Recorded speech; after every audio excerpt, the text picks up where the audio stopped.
নমস্কাৰ বন্ধুসকল। আজি দি ক্ৰছ কাৰেণ্ট নামৰ এটা নিউজ পৰ্টেল চাই আছিলোঁ, news channel, Assamese news channel.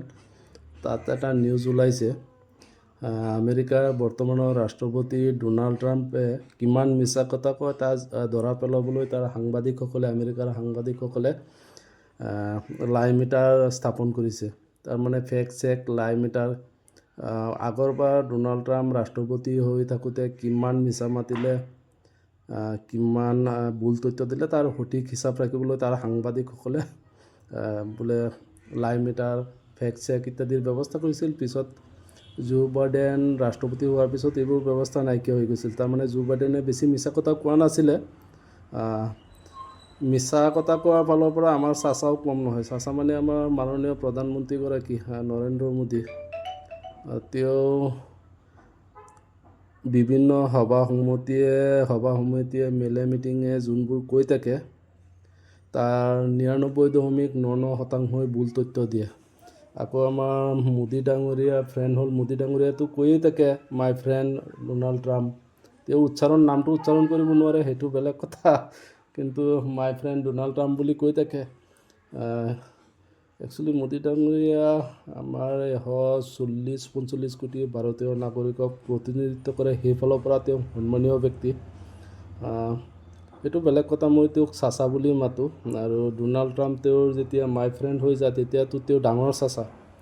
মুঠতে চাচা দুজনে, সৰু চাচা আৰু ডাঙৰ চাচাই মিলি ইমান মিছা কথা কৈছে। আমেৰিকাত যেনেকুৱা সাংবাদিকসকলে ডোনাল্ড ট্ৰাম্পৰ মিছা কথা, ভুল তথ্য ধৰিবলৈ ফেক চেক আৰু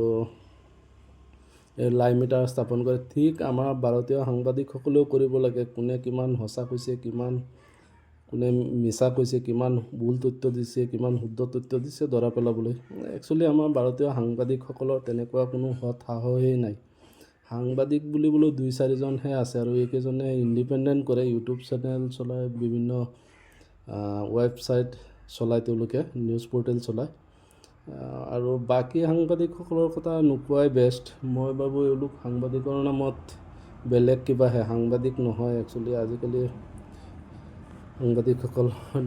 মজাৰ কথা হ'ল, আমাৰ দুজন বন্ধুৰ মাজত এনেকুৱা লাগিছে কম্পিটিশ্যন চলিছে, কোনে বেছি মিছা মাতিব পাৰে, কোনে বেছি মিছা ভুল তথ্য দিব পাৰে, পাব্লিকক বিপদে পৰিচালিত কৰিব পাৰে।